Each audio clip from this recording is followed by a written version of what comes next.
क्या सच में माता सीता रावण की पुत्री थी? और किसने दिया था रावण को इतना भयंकर श्राप जो उसकी मृत्यु की वजह बनी? आप ये जानकर हैरान रह जाओगे कि किस वजह से हुआ था माता सीता का जन्म। तो चलिए जानते हैं आज के इस वीडियो में माता सीता के जन्म की कथा। और दोस्तों, कमेंट बॉक्स में जय श्री राम लिखना ना भूलें।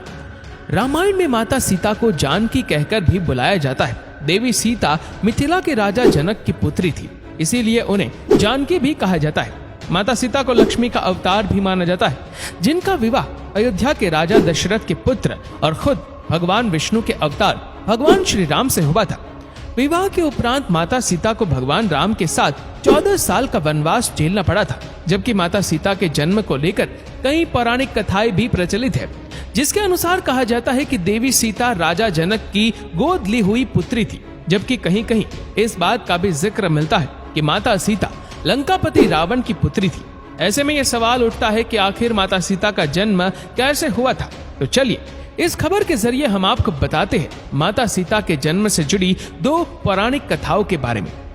पहली पौराणिक कथा वाल्मीकि रामायण के अनुसार एक बार मिथिला में पड़ी भयंकर अनावृष्टि से राजा जनक बहुत ही परेशान हो गए थे।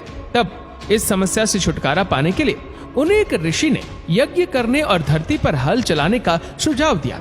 उस ऋषि के सुझाव पर राजा जनक ने यज्ञ करवाया और उसके बाद राजा जनक धरती को जोतने लगे। तभी उन्हें धरती में से सोने की डलिया में मिट्टी में लिपटी हुई एक सुंदर कन्या मिली। राजा जनक की कोई भी संतान नहीं थी, इसीलिए उस कन्या को हाथों में लेकर उन्हें पिता प्रेम की अनुभूति हुई। राजा जनक ने उस कन्या को सीता का नाम दिया और उसे अपनी पुत्री के रूप में अपना लिया। जबकि वहीं माता सीता के जन्म से जुड़ी एक और कथा प्रचलित है, जिसके अनुसार कहा जाता है कि माता सीता लंकापति रावण और मंदोदरी की पुत्री थी। इस कथा के अनुसार सीता जी वेदवती नाम की एक स्त्री का पुनर्जन्म थी। वेदवती विष्णु जी की परम भक्त थी और वो उन्हें पति के रूप में पाना चाहती थी। इसीलिए भगवान विष्णु को खुश करने के लिए वेदवती ने कठोर तपस्या की। और कहा जाता है कि एक दिन रावण वहां से निकल रहा था जहां वेदवती तपस्या कर रही थी, और वेदवती की सुंदरता को देखकर रावण उस पर मोहित हो गया। रावण ने वेदवती को अपने साथ चलने के लिए कहा, लेकिन वेदवती साथ जाने से इनकार कर दिया। वेदवती के मना करने पर रावण को गुस्सा आ गया और उसने वेदवती के साथ दुर्व्यवहार करना चाहा।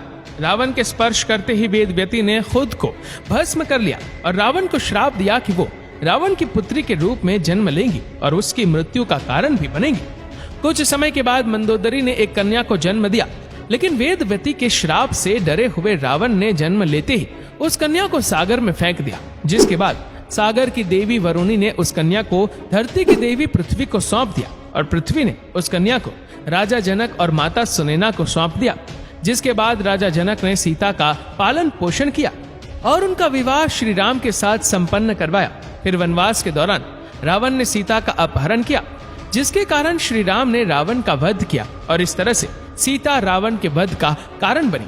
माता सीता का जन्म जिससे ये दोनों पौराणिक कथाएं जुड़ी हुई है, लेकिन इनमें से कौन सी कथा सच है और कौन सी कथा सच नहीं है, इसका रहस्य तो खुद भगवान राम ही जानते हैं।